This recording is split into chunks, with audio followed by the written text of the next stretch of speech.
రామాపురం అనే గ్రామం కొండల నడుమ చాలా అందంగా ఉండేది. ఆ ఊరిలో రాముడు అనే మేకల కాపరి ఉండేవాడు. రాముడికి చదువు లేదు, కాని లోకజ్ఞానం చాలా ఎక్కువ. అతనికి ఉన్న ఆస్తి 25 మేకలు, ఒక చిన్న గుడిసె మరియు అపారమైన తెలివితేటలు. అదే ఊరిలో భుజంగం అనే పెద్ద జమీందారు ఉండేవాడు. భుజంగం గారికి ఆస్తి మీద వ్యామోహం ఎక్కువ. ఊర్లో ఎవరు తలెత్తుకుని తిరిగినా ఆయనకు నచ్చేదే కాదు. తన మాటే వేదం, తన మాటే శాసనమని భావించేవాడు. ఒకరోజు సాయంత్రం రాముడు అడవిలో మేకల్ని మేపుకుని తిరిగొస్తూ ఉండగా అతని మిత్రుడు సోమయ్య ఎదురుపడ్డాడు. సోమయ్య అమాయకుడు, భయస్థుడు కూడా. రాముడు, ఓ రాముడు, ఎంత పని జరిగింది? ఏమైంది సోమయ్య? ఎందుకంత కంగారు పడుతున్నావు? ఎగతాళి కాదు రాముడు, ఆ జమీందారు భుజంగం గారు కొత్త శాసనం పెట్టారట. రేపటి నుండి అడవిలో మేకలు మేపడానికి కూడా పన్ను కట్టాలట, లేదంటే మేకలను జప్తు చేస్తారట. నా దగ్గర 2 మేకలే ఉన్నాయి, నేనెలా పన్ను కట్టగలను? పన్నా? అడవి తల్లి అందరిది కదా సోమయ్య. చెట్లు పుట్టలు గడ్డి ఇవి దేవుడిచ్చినవి. వాటికి పన్నేయడానికి భుజంగం గారెవరు?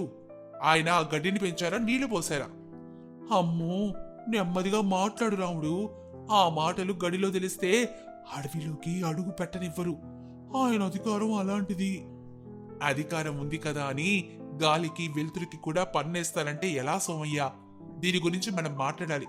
మౌనంగా ఉంటే మన నోటికాడ ముద్ద కూడా లాగేసుకుంటారు. వద్దు రాముడు, పావుతో పాలకుడితో గొడవద్దు. ఏదో ఒకటి సర్దుకుపోదాం. సర్దుకుపోవడం అంటే బానిసలా ఉండడం కా సోమయ్య. నువ్వింటికెళ్ళు, నేను రేపు ఉదయం జమీందారు గారిని కలుస్తాను. మరుసటి రోజు ఉదయం రాముడు నేరుగా భుజంగం గారి గడికి వెళ్లాడు. అప్పటికే అక్కడ కొందరు రైతులు భుజంగం గారి ముందు చేతులు కట్టుకొని నిలబడున్నారు. భుజంగం గారు ఎత్తైన కుర్చీలో దర్జాగా కూర్చున్నారు. అప్పుడు భుజంగం రాముని చూసి, ఏరా మేకల రాముడు, ఇటొచ్చావు? పన్ను కట్టడానికి వచ్చావా, లేక నీ మేకలను నాకు అమ్మడానికి వచ్చావా? దండాలయ్యా జమీందార్ గారు, నేను పన్ను కట్టడానికి రాలేదు, ఒక సందేహం అడగడానికి వచ్చాను. సందేహమా? నా దగ్గర? అయ్యా, ఈ అడవి, ఈ కొండలు, ఈ గడ్డి ఇవి మీ తాత ముత్తాతల ఆస్తి అని పత్రాలు ఏమన్నా ఉన్నాయా? లేక ఆ భగవంతుడు సృష్టించిన ఈ ప్రకృతి మీద మీకు మాత్రమే హక్కు ఎలా వచ్చింది? రాముడు ప్రశ్నకు అక్కడ ఉన్నవారందరూ నిశ్చేష్టులయ్యారు. జమీందర్ గారిని అంత సూటిగా ప్రశ్నించే ధైర్యం ఎవ్వరికీ లేదు. భుజంగం గారి ముఖం కోపంతో ఎర్రబడింది. అప్పుడు భుజంగం గట్టిగా నవ్వుతూ, ఓహో, మేకలు కాచుకునేవాడికి ఎంత పొగరు! పత్రాలు అడుగుతావా? ఈ ఊరు నాది, ఈ ఊరిలో ఉన్న ప్రతి అంగుళం నాది. నేను చెప్పిందే చట్టం. నా ప్రశ్నకు నువ్వు సమాధానం చెప్పాలే గాని నన్ను ప్రశ్నించే అర్హత నీకు లేదు. అర్హత అనేది పుట్టుకతో రాదయ్యా, బుద్ధితోనే వస్తుంది. మీరు ఈ ఊరి పెద్దలు, ప్రజల్లో కన్నబిడ్డల్లా చూడాలి. కానీ మీరు గడ్డి పరక కూడా పన్నేసి పేదవాడి పొట్టు కొడుతున్నారు. ఇది ధర్మం కాదు. ధర్మం గురించి నాకు పాఠాలు చెప్తావా? సరే సరే, నీకు నీ తెలివితేటల మీద చాలా నమ్మకం ఉన్నట్టుంది. నాదొక సవాలు. నువ్వు గనక గెలిస్తే ఈ ఊరిలో మేకల మీద పన్ను రద్దు చేస్తాను. నువ్వు ఓడిపోతే నీ మేకలన్నీ నా గోశాలకి చేరాలి. నువ్వు నా దగ్గర జీవితాంతం పాలేరుగా పనిచేయాలి. ఒప్పుకుంటావా? అప్పుడు సోమయ్య మెల్లగా, వద్దు రాముడు, వద్దు, ఆయనతో పందెం వద్దు. నే సిద్ధం జమీందార్ గారు, మీ సవాలేంటో చెప్పండి. సరే, రేపు ఉదయం రచ్చబండ దగ్గర సభ జరుగుతుంది. నేను నిన్ను 3 ప్రశ్నలు అడుగుతాను. వాటికి నువ్వు సరైన సమాధానాలు చెబితే నువ్వు గెలిచినట్టు, లేదంటే ఓడినట్టు. సిద్ధమేనా? సిద్ధమేనయ్యా. ఆ రోజు సాయంత్రం ఊరంతా ఈ విషయం గురించి చర్చించుకుంటున్నారు.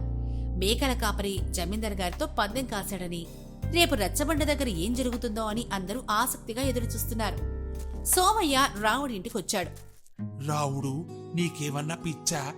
ఆయన ఎలాంటి ప్రశ్నలు అడుగుతారో, ఎంతటి పండితులతో సమాధానాలు రాయించుకుంటారో నీకు తెలీదు.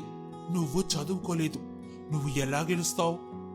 సోమయ్య, చదువు వేరు, జ్ఞానం వేరు. పుస్తకాల్లో ఉండేది కాదు, బతుకులో ఉండేది జ్ఞానం. జమీందార్ గారు పుస్తకాలు చదువు ఉండొచ్చు, కానీ నేను బ్రతుకులు చదివాను. నువ్వు ధైర్యంగా ఉండు, మనం గెలుస్తాం. నీ నమ్మకం నీది రాముడు, కానీ నాకు మాత్రం గుండెల్లో రైలు పరిగెడుతున్నాయి. మరుసటి రోజు ఉదయం రచ్చబండ కిక్కిరిసిపోయింది. ఊరి జనం, పక్క ఊరి జనం కూడా వచ్చారు. భుజంగం గారు దర్జాగా ఆసీనులయ్యారు. ఆయన పక్కన దివాంజీ కూడా ఉన్నారు. రాముడు ప్రశాంతంగా వచ్చి నిలబడ్డాడు. ఏరా రాముడు, భయపడి పారిపోతావేమో అనుకున్నాను, వచ్చావా? మాటిచ్చాక తప్పడం ధర్మం కాదు కదయ్యా. అడగండి మీ ప్రశ్నలు. సరే, అందరూ వినండి. వీడు తన తెలివితో నన్ను గెలుస్తానంటున్నాడు. ఇదిగో నా మొదటి ప్రశ్న. ఈ ప్రపంచంలో అన్నిటికంటే బరువేది? ఏది మొయ్యడం మనిషికి అత్యంత కష్టం? జనమంతా ఆ ప్రశ్నకి గుసగుసలాడారు. కొందరైతే ఏనుగు అని, కొందరు కొండ అని, కొందరు భూమి అని అనుకుంటున్నారు. భుజంగం గారు రాముడు వైపు ఎగతాళిగా చూశారు. అప్పుడు రాము నవ్వుతూ, అయ్యా, ఇంత చిన్న ప్రశ్న, దీనికి సమాధానం చాలా సులభం. సులభమా? చెప్పు చూద్దాం. ప్రపంచంలో అన్నిటికంటే బరువు పాపం. అలాగే మనిషికి మోయడం అత్యంత కష్టమైంది రుణం. కొండనైనా నెత్తి మీద పెట్టుకుని మోయొచ్చేమో గాని చేసిన పాపాన్ని మనసు మోయలేదయ్యా. అలాగే ఎంత బలవంతుడైనా అప్పు అనే బరువు కింద వంగిపోవాల్సిందే. ఈ రెండు కంటికి కనిపించు, కాని మనిషిని కృంగదీస్తాయి. రాముడి సమాధానం వినగానే సభలో చప్పట్లు మారుమోగాయి. జమీందారు గారి ముఖం చిన్నబోయింది. ఇది నిజమే గదా! తను చేసిన పాపాలు తన మనసుని ఎంత భారంగా మారుస్తున్నాయో ఆయనకి లోపలే తెలుసు. అప్పుడు సోమయ్య కూడా ఆనందంతో, సభాష్ రాముడు, అదరగొట్టావు. సరేలే, మాటల గారిడి బాగానే ఉంది. ఇప్పుడు రెండో ప్రశ్న. ఈ ప్రపంచంలో అన్నిటికంటే వేగంగా ప్రయాణించేదేది? గాలి కంటే వెలుతురు కంటే వేగంగా వెళ్లేదేది? మళ్లీ జనంలో చర్చ మొదలైంది. గుర్రం, గాలి, బాణం అని ఎవరికి తోచింది వారు అనుకుంటున్నారు. అయ్యా, దీనికి కూడా సమాధానం నా దగ్గరుంది. ఆహా, చెప్పైతే. ప్రపంచంలో అన్నిటికంటే వేగంగా ప్రయాణించేది ఆలోచన, అది మనసు. మనం ఇక్కడ కూర్చొని క్షణంలో కాశీకెళ్ళొచ్చు, మరుక్షణం ఇంటికి రావచ్చు. గాలి వెళ్ళలేని చోటు కూడా ఆలోచన వెళ్తుంది. మళ్లీ చప్పట్లు. పండితులు కూడా రాముడి విశ్లేషణకు తల ఊపారు. భుజంగం గారికి చెమటలు పట్టడం మొదలైంది. సరే సరే, రెండు ప్రశ్నలకు జవాబు చెప్పావు, కానీ ఈ మూడో ప్రశ్నతో నీ గర్వం అడిగిపోతుంది. ఇది చాలా కష్టమైంది. అడగండి అయ్యా. సత్యానికి అసత్యానికి అంటే నిజానికి అబద్ధానికి మధ్య దూరం ఎంత? ఈ ప్రశ్న విని అందరూ ఆలోచనలో పడ్డారు. ఇది కొలిచే దూరం కాదు కదా, దీనికి సమాధానం ఎలా చెబుతాడు? రాముడు ఒక్క క్షణం కళ్ళు మూసుకున్నాడు. తర్వాత కళ్ళు తెరిచి చిరునవ్వు నవ్వాడు. అయ్యా, దీనికి కూడా సమాధానం చెప్పడం కాదు, చూపించడం ముఖ్యం. మీ పక్కన ఉన్న దివాంజీ గారిని ఒక్కసారి పిలవండి. దివాంజీ, ఇటు రండి. అయ్యా, నిన్న రాత్రి మీరు సంతలో ఏం విన్నారు? నిన్న రాత్రి సంతలో పక్క ఊరిలో దొంగలు పడ్డారని విన్నాను. మరి మీరు దాన్ని చూసారా? లేదు లేదు, నేను విన్నానంతే. అయ్యా జమీందార్ గారు, నిన్న రాత్రి పక్క ఊరిలో దొంగలు పడలేదు, అది కేవలం పుకారు. కావాలంటే విచారించండి. అయితే ఏంటి? సత్యానికి అసత్యానికి మధ్య దూరం కేవలం 4,000 అయ్యా. 4,000? అర్థం కాలేదు. తన చెవికి కంటికి మధ్య 4 వేళ్లు పెట్టి చూపిస్తూ, మన చెవికి కంటికి మధ్య ఉన్న దూరమే 4,000. మన చెవితో విన్నది అబద్ధం కావచ్చు, కానీ కంటితో చూసింది నిజం.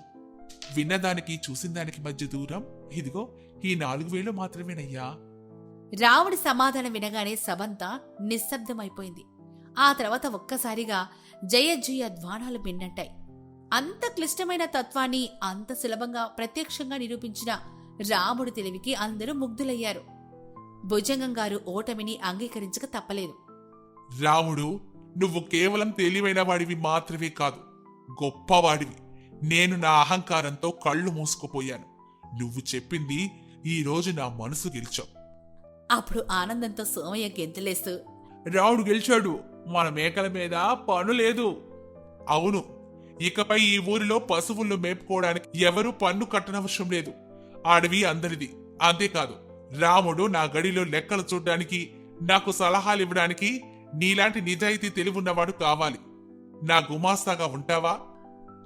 క్షమించండి అయ్యా, నాకు ఈ పదవులు హోదాలు సరిపడవు. నేను మేకల కాపరిని. ఆ కొండలు కోనలే నా ఆస్తి, నా మేకలే నా కుటుంబం. నాకు స్వేచ్ఛగా బ్రతకడమే ఇష్టం. మీ దయుంటే ఈ ఊరి ప్రజలను కష్టపెట్టకుండా చూడండి చాలు. నీ ఇష్టం రాముడు, నీ నిస్వార్థ బుద్ధికి నా జోహార్లు. ఆ రోజు నుంచి భుజంగం గారి పాలనలో మార్పొచ్చింది. అహంకారం తగ్గిపోయి ఆలోచన పెరిగింది. రాముడు యథావిధిగా తన మేకలను తోలుకొని అడవికి వెళ్ళేవాడు. మరి ఈ కథ ద్వారా మనం తెలుసుకున్న నీతేంటో తెలుసా? సమస్య వచ్చినప్పుడు భయపడకూడదు, ధైర్యంగా తెలివిగా ఆలోచించాలి. అనగనగా ఒక చిన్న పల్లెటూరు. దాని పేరు సస్యపురం. ఆ ఊరు పేరులోనే ఉంది దాని వైభవం. పచ్చని పొలాలు, నిండిన చెరువులు, చల్లటి గాలులు, ఇదంతా గత చరిత్ర. ఇప్పుడు సస్యపురం తన పేరుకు భిన్నంగా ఉంది. వర్షాలు తగ్గిపోయాయి, భూగర్భ జలాలు అడుగంటాయి, చెరువులేమో ఎండిపోయాయి. ఆ ఊరి రైతుల కష్టం వృధా అయిపోతోంది. అందరూ నిరాశలో మునిగిపోయారు. ఆ ఊరిలో రవి అనే ఒక యువకుడు ఉండేవాడు. అతడు చదువుకొని పట్టణంలో ఉన్నత స్థాయి ఉద్యోగం సంపాదించగలిగేవాడు. కాని తన ఊరి రైతుల కష్టాన్ని చూసి వాణ్ణి విడిచి వెళ్లడానికి అతడి మనసు ఒప్పుకోలేదు. రవి తండ్రి సుబ్బారావు ఆ ఊర్లో అత్యంత కష్టపడి పనిచేసే రైతుల్లో ఒకడు. కాని ఎంత కష్టపడ్డా ఫలితం లేకపోవడంతో నిరాశలో కూరుకుపోయాడు. ఒక సాయంకాలం రవి తన తండ్రితో పొలం గట్టు మీద కూర్చున్నాడు. పొలం పగిలిన నీళ్లతో, ఎండిన మొక్కలతో కళావిహీనంగా ఉంది. అప్పుడు రవి ఇలా అన్నాడు. నాన్నా, నువ్వు ఇంత కష్టపడి పనిచేస్తున్నా మనకు ఫలితం దక్కడం లేదు. ఈ భూమిని చూస్తుంటే చాలా బాధగా ఉంది. మన ఊరిలో ఇంతకుముందు ఎప్పుడు ఇలాంటి పరిస్థితి రాలేదు. పంటలన్నీ ఎండిపోతున్నాయి. భవిష్యత్తు ఎలాగో అర్థం కావడం లేదు. రవి, మనం రైతులం. కష్టపడ్డం మన రాత. అదృష్టం లేకపోతే ఫలితం ఎలా వస్తుంది? వర్షం రాక, నీటి ఎద్దడి వల్ల ఈ పరిస్థితి వచ్చింది. ఇది మన కర్మ. మనం ఏమి చేయలేం. ఈ పరిస్థితికి ఎవరు బాధ్యులు? మనకు తెలిసింది కష్టపడ్డం మాత్రమే. నన్నడిగితే ఈ భూమి మనల్ని వదిలేసిందని అనిపిస్తోంది. లేదు నాన్న, ఇది కేవలం అదృష్టం దురదృష్టం కాదు. ఇది మన పద్ధతుల లోపం. మన కష్టం ఉంది, కానీ సరైన దిశలో లేదు. మనం కొత్త మార్గాలను అన్వేషించాలి. మన కష్టాన్ని తెలివిగా ఉపయోగించుకోవాలి. ప్రపంచం మారుతోంది, మనము మారాలి నాన్నా. ఏంటి రవి, మన పూర్వీకులు తరతరాలుగా ఈ పద్ధతుల్ని అనుసరిస్తున్నారు. అవి మనకు ఎప్పుడూ నష్టం చేయలేదు. నీవు కొత్త కొత్త మాటలు చెప్తున్నావు. వాటిని మన ఊర్లో అమలు చేయడం అసాధ్యం రవి. మనం నేర్చుకున్నది ఇదే, వేరే మార్గం ఏం లేదు. ఈ కొత్త ఆలోచనలు మనకు కొత్త సమస్యలు మాత్రమే తీసుకొస్తాయి. రవి తన తండ్రి మాటలకు నిరాశపడ్డాడు. కాని అతడు తన ఆలోచనను విడిచిపెట్టలేదు. తన ఆలోచనను గ్రామస్తులకు వివరించడానికి రవి తన స్నేహితులతో కలిసి పొలాల పక్కన ఒక చిన్న సమావేశాన్ని ఏర్పాటు చేసుకున్నాడు. స్నేహితులారా, మన ఊరి పరిస్థితి మీకు తెలిసింది. మన కష్టం వృధా అయిపోతోంది. మన పాత పద్ధతులను వదిలి కొత్త పద్ధతులను అనుసరించాలి. ఇది మనందరి భవిష్యత్తుకు సంబంధించిన విషయం. కేవలం కష్టపడడం వల్ల ఫలితం రాదు. మనం తెలివిగా కష్టపడాలి. రవి, నీవేం చెప్తున్నావు? మాకు చదువు లేదు. మాకు ఈ ఆధునిక పద్ధతులు తెలియవు. మేము ఎలా ఈ కొత్త పద్ధతులను అనుసరిస్తాం? వాటిని కొనడానికి మా దగ్గర డబ్బు కూడా లేదు. అవి చాలా ఖర్చుతో కూడుకున్నవి కదరా. రవి స్నేహితులకు ఓపికతో వివరించాడు. అదే సమయంలో ఊరిలో శంకరయ్య అనే ఒక పెద్ద రైతు రవి మాటల్ని విన్నాడు. శంకరయ్య చాలా కఠినమైనవాడు, సంప్రదాయవాది కూడా. అతనికి కొత్త ఆలోచనలు నచ్చవు. అతను తన పొలాల్ని చూస్తూ గర్వంగా ఉండేవాడు. అప్పుడు శంకరయ్య, రవి, ఈ పిచ్చి పిచ్చి ఆలోచనలు మాకొద్దు. నీవు ఊరిని పాడు చేయకు. మనం మన పూర్వీకుల పద్ధతుల్ని అనుసరించాలి. ఈ ఆధునిక పద్ధతులు మన భూమిని పాడు చేస్తాయి. ఆ పైపులు గొట్టాలు ఎప్పుడైనా విరిగిపోతాయి. అప్పుడు మన పంట అంతా నాశనం అవుతుంది. ప్రకృతిని ధిక్కరించడం సరైంది కాదు. రవికి చాలా కోపం వచ్చింది. కాని అతడు నిగ్రహించుకున్నాడు. తన మాటలతో కాకుండా తన చేతులతోనే వారికి తన నమ్మకాన్ని నిరూపించాలని నిశ్చయించుకున్నాడు. రవి తన తండ్రి పొలంలో ఒక చిన్న భాగాన్ని తీసుకున్నాడు. తనకున్న కొద్దిపాటి పొదుపుతో పట్టణం వెళ్లి కొన్ని కొత్త పరికరాలు, పైపులు కొనుక్కున్నాడు. పట్టణంలో రవి తన స్నేహితుడైన కృష్ణని కలిశాడు. కృష్ణ ఒక వ్యవసాయ శాస్త్రవేత్త. కృష్ణ, మా ఊరి రైతుల కష్టాలను చూసి చాలా బాధగా ఉంది. నేను బిందు సేద్యం, సేంద్రియ ఎరువుల గురించి తెలుసుకోవాలనుకుంటున్నాను. ఈ పద్ధతులు మా ఊరి రైతులకు ఉపయోగపడతాయా? హరే రవి, నీ ఆలోచన చాలా గొప్పది. ఈ పద్ధతులతో నీటిని ఆదా చేయొచ్చు, పంట దిగుబడిని పెంచవచ్చు. బిందు సేద్యం ద్వారా నేరుగా మొక్కల వేళ్ళకే నీరందుతుంది. దీంతో నీటి వృధా తగ్గుతుంది. అలాగే సేంద్రియ ఎరువులతో భూమి సారవంతం అవుతుంది. ఈ పద్ధతుల వల్ల నీటి ఎద్దడి సమస్య తీరడమే కాకుండా భూమికి కొత్త శక్తి కూడా వస్తుంది. నీవు ఈ పద్ధతులను మన ఊర్లో అమలు చేస్తే అది ఒక నమూనా అవుతుంది. నేను నీకు సహాయం చేస్తాను. కృష్ణ రవికి బిందు సేద్యం యొక్క ప్రయోజనాలను, దాన్ని ఎలా అమర్చాలో వివరించాడు. రవి అన్ని వివరాలను తెలుసుకున్నాడు. ఈ పనులన్నీ చేయడానికి అతనికి చాలా శ్రమ, సమయం పట్టింది. రవి తిరిగి తన ఊరికి వచ్చి తన ప్రణాళికలను వివరించాడు. సుబ్బారావు, వెంకటేష్, శంకరయ్య మరియు ఇతర రైతులు రవిని చూసి నవ్వారు. రవి, నువ్వు ఆ పైపులు గొట్టాలు పట్టుకొని ఏం చేస్తావు? మనం ఎప్పుడూ ఈ పద్ధతుల్ని చూడలేదు. ఇంత ఖర్చుతో ఈ పని చేస్తావా? ఇది నీకు ఎంత నష్టం తీసుకొస్తుందో ఆలోచించావా? అరే రవి, నీకు ఈ ఊరిని పాడు చేయకు. నీ పైపులు గొట్టాలు ఈ భూమిని నాశనం చేసేస్తాయి. మనం మన పూర్వీకుల పద్ధతుల్ని అనుసరించాలిరా. ఇది కేవలం ఒక ప్రయోగం మాత్రమే. అది ఎప్పటికీ ఫలించదు. నీ పిచ్చి పిచ్చి ఆలోచనల వల్ల మనందరికీ నష్టం వస్తుంది. నేను ఎవరిని బలవంతం చేయను. నేను నా తండ్రి పొలంలోనే నా ప్రయోగం మొదలు పెడతాను. మీరు చూడండి, నేను నా కష్టాన్ని, నా తెలివిని నిరూపించుకుంటాను. నేను దీనికోసం చాలా కష్టపడతాను. నా కష్టం వృధా కాదు. రవి తన తండ్రి పొలంలో ఒక చిన్న భాగంలో బిందు సేద్యం వ్యవస్థను అమర్చాడు. రాత్రిపూట కూడా అతడు దీపం వెలుగులో పనిచేసేవాడు. అదే సమయంలో అతని ఇంట్లోనే ఆవు పేడ, ఆకులను ఉపయోగించి సేంద్రియ ఎరువులను తయారు చేయడం మొదలెట్టాడు. ఊరిలో ప్రజలు రవిని చూసి నవ్వారు. కాని రవి తన పనిని ఆపలేదు. కొన్ని నెలలు అలా గడిచాయి. రవి పొలంలో పంట దిగుబడి ఊరిలో ఇతర పొలాల కంటే చాలా ఎక్కువగా ఉంది. అంతేకాకుండా రవి చాలా తక్కువ నీటిని ఉపయోగించాడు. పొలంలో చాలా తక్కువ శ్రమతో ఎక్కువ పంట పండింది. అప్పుడు రైతులు రాము, శ్యామ్ మరియు వెంకటేష్ రవి పొలాన్ని చూసి ఆశ్చర్యపోయారు. వెంకటేష్, చూడు, రవి పొలంలో పంట ఎంత బాగుందో. మన రోజంతా కష్టపడ్డా మనకింత ఫలితం రాలేదు. అవును రాము, రవి చెప్పిన మాటలు నిజమే అనిపిస్తున్నాయి.